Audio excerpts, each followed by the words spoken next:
not only a productive wide receiver, but then the switch to quarterback. Two things. Can you explain how that came about, and how did that expansion help you as a coach, and your resume, your expertise in the game? Yeah, so I went to Liberty University. I went there to play quarterback. And I got there, I redshirted my first year, and they had a quarterback that was a junior. And so in order to get on the field, I went over to play some receiver for the first 2 years. Yeah. And then, but I was always meeting with the quarterbacks. I always did individual with the quarterbacks. And, you know, so I played those 2 years at receiver and then moved over to quarterback. And so that transition was probably one of the best things that ever happened to me, right? Because it gave me perspective on, I was always learning things from a quarterback's perspective. But then having to go out there and execute from the wide receiver standpoint just helped me learn that much faster, that much better. So, you guys brought 4 guys in from the transfer portal into your room. Can you just give a quick rundown of what you see from each one of those guys? Yeah, you know, so I'll start off with C.J. Williams. So C.J. is a guy who transferred to us from Southern Cal. You know, he's a very competitive young man. He is got great quickness.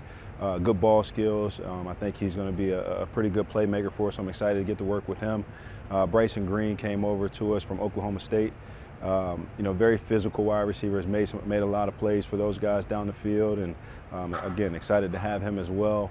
And then we had the 2 guys come from Cincinnati, and Quincy Burrows and Will Pauling. Quincy was a true freshman for us last year, and you know, so he didn't play, redshirted for us, but you know, he's got a lot of talent that we'll continue to work to develop, and you know, and see how his future plays out. And then Will Pauling played for us last year, split some time in the slot with our starting slot receiver last year. And you know, he's another, you know, little jitterbug, quick guy, playmaker, super competitive. So it's a good group. It's a good group of guys to add to, you know, what we already have here. And I'm excited to get our hands on everybody and work with everybody.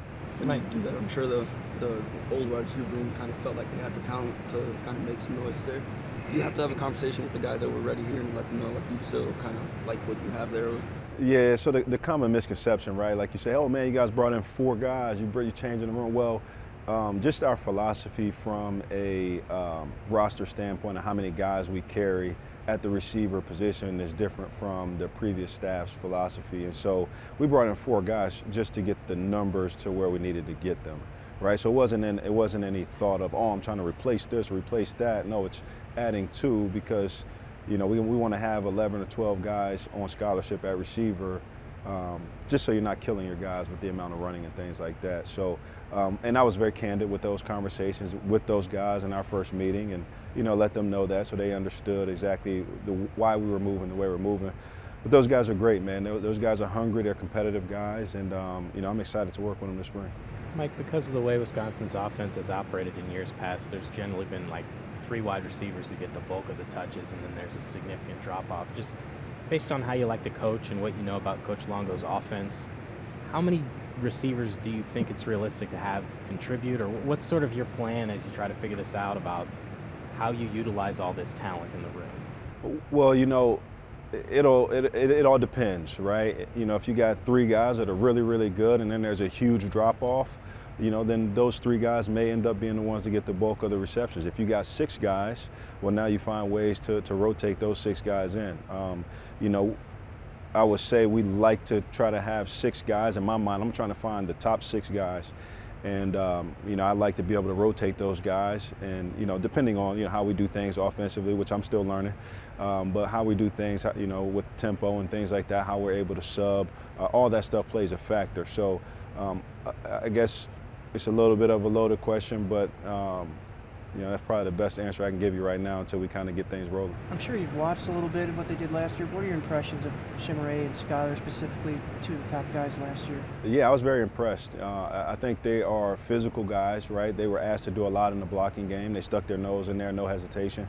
And then they made plays. You know, when the ball came their way, it didn't come extremely often, but when the ball did come their way, they made plays. And, you know, Chim he's had a lot of production, right, over his career. He's played a lot of football. He's a smart player. He's a tough player. And then, you know, Schuyler's a young guy. And, you know, he showed some promise just as a young guy. And so, I think there's a good base there to work with, and again, I'm just excited to get to work with them. Mike, I'm guessing a lot of the guys that you will be recruiting here and have recruited in the past have aspirations to play in the NFL. I hope so. You know what it's like to get there as an undrafted free agent.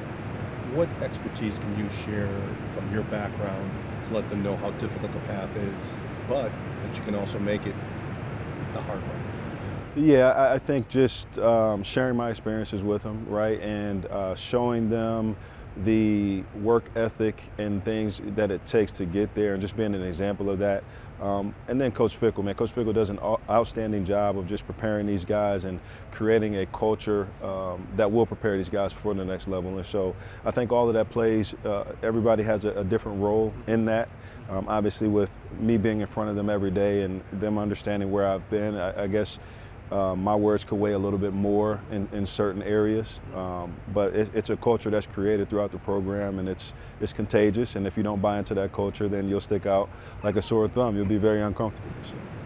What are the key differences? What are the key differences you would like to see out of the wide receivers this year under you? What are some of the key traits you want them to have? And if you've studied last year, like, what do you think this group needs to do to get to the level that you believe is possible? Well, I think the number one thing is just playing hard, and which I think they do. This entire team does.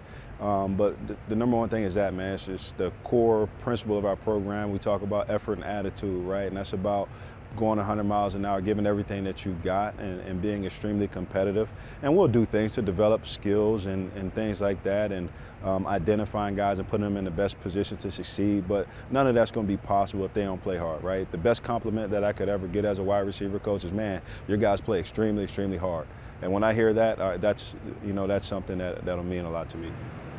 Mike, you've been under Jim Harbaugh, you've been under Fickell, and now for Longo as well. What have you taken away from the different experiences with the different coaches you've been? Yeah, I've been around a lot of really good coaches. I've been very fortunate, and Coach Fickell is very unique in how he does things, and they're all a lot different. But the thing that I love about being here is, like I said, man, he challenges each and every person in the program, coaches included, right? He's gonna, judge me based off of, do I get my guys to play at or above their normal talent level, right? If I'm here and I'm not getting those guys to play above a certain level, then I'm not doing my job. And so there's a constant challenge there to grow.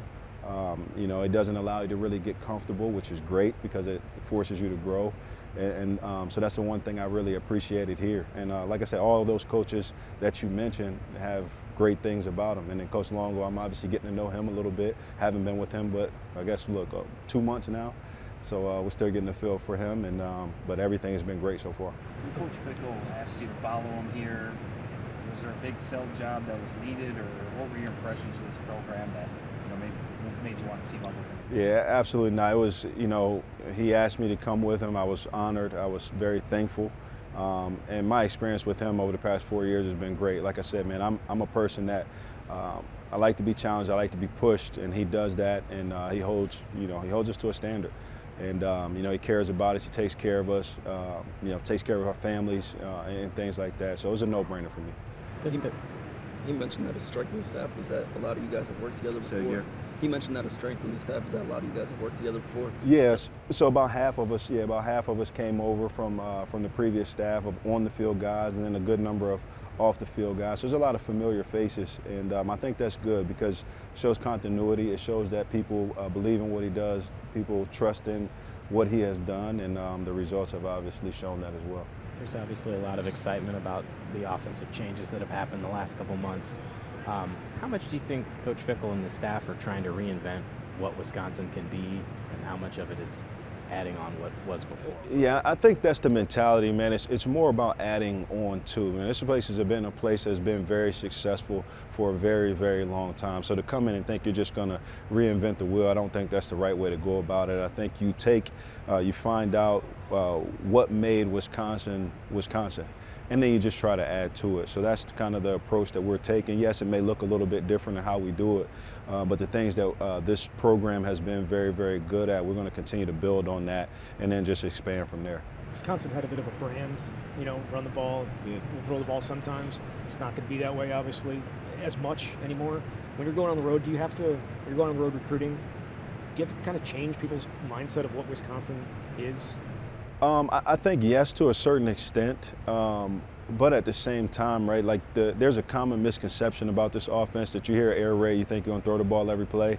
But at the end of the day, you're going to do what you do best, right? The offense is very flexible. And if it means that we're going to run the ball more because that's where our strength is, then great. If it means that we're going to pass the ball more because that's where our strength is, then great. So that's the thing I love about the offense from the parts of it that I know so far. So, you know, it's a yes and no, right? Yes, you're going to say, hey, look, we're going to definitely be more open to throwing the football, but at the end of the day, it's about getting the ball to the best players. And how do you do that? Who are those players? Is it two tailbacks? We got two really good tailbacks here, right? Is it getting those guys the ball in different ways, right? Is it the receivers? Is it the tight ends? And then just trying to find ways to distribute the ball equally to those players. You know, you've been asked about comparing Wisconsin's offense to what's going to be here. What's it going to be like? How close are there similarities between what you're going to do here and what you did at Cincinnati? Are they very similar or not? Yeah, I think there's some similarities. I think there's a lot of similarities. I guess to a certain extent, a lot of people across college football are similar. Obviously, there's going to be verbiage and things like that are different, philosophies that are slightly different. But, you know, if you just hit play, you know, on the film, you say, oh, man, this is very similar to what we did, you know, there. There's different parts of it there are, but there's parts that are very different as well. It was reported that you were brought on in early December. Just what have the last 2 months been like? Because I'm sure you hit the road recruiting right away and then kind of got to know the guys after that. It's been a whirlwind, man. You know, we got here, I think it was the first week of December, and then signing day was coming up, I think 2 weeks after that. So, yeah, we hit the road.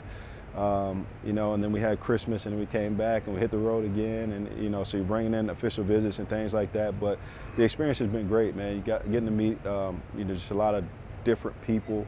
The town has been great. The city's been great. Just a lot of buzz, a lot of energy around the program.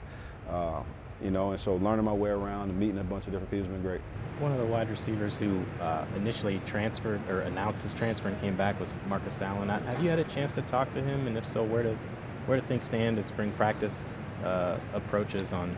Yeah, he's here. Yeah, he's here. So Marcus, yes, he had jumped in the portal prior to our staff, prior to Coach Fickle getting hired. You know, we recruited Marcus a little bit coming out of high school because he's from right there in Dayton, Ohio. And so we had a little bit of a relationship with him, and I think that was part of the draw to keep him here. So I'm excited to have him back, excited to get to work with him this spring. Mike, the balance, obviously, you've balanced it a lot, the recruiting balance and the coaching balance. Has it been tougher since you've gotten here, since it's a new offense, new people, and what are those challenges been like? Yeah, it's a challenge. I mean, every challenge is a little bit different, right? You know, you're getting in, you're learning a new offense, you're learning your players, your current players, you're learning the guys that you're recruiting to try to get here. So everything's a little bit new. But man, it's been great, man. That's why we do what we do. You know, we love it. We love meeting people. We love to recruit. We love spending time around different things, and we love to learn. So you put all those things together. Yes, it's going to be a challenge, but that's part of what we signed up for. You touched on the 4 transfers that you guys were able to get. Of those 4, I think Bryson's the one with the most experience. Yeah. How valuable do you think that is to this group, and what is the skill set that he specifically can bring with a group that's got guys who have played? Yeah, I mean, experience is always great, man. Guys that have done it and have proven to be able to do it, handling different situations, things like that, that stuff is invaluable. I do think he brings a toughness and an attitude, an added toughness and an added attitude to the group. But again, we'll see just kind of as we start to unfold these things in the spring. I'm sorry for time for about one more. Sorry for that, sorry, but with those transfers that came in and the guys that have already been here, what's that process of kind of blending those two groups and their relationship so far in the room? I think it's been good. You know, you see them hanging out together, eating dinner together, walking around together. So that's always a good sign. It's always a positive sign. So far, I think it's really good. I think the guys in the room have a great relationship. You know, you see, I think, genuine celebrations and things like that when those guys have earned their W's on their shirts and things like that. So that part, I think, is going well so far.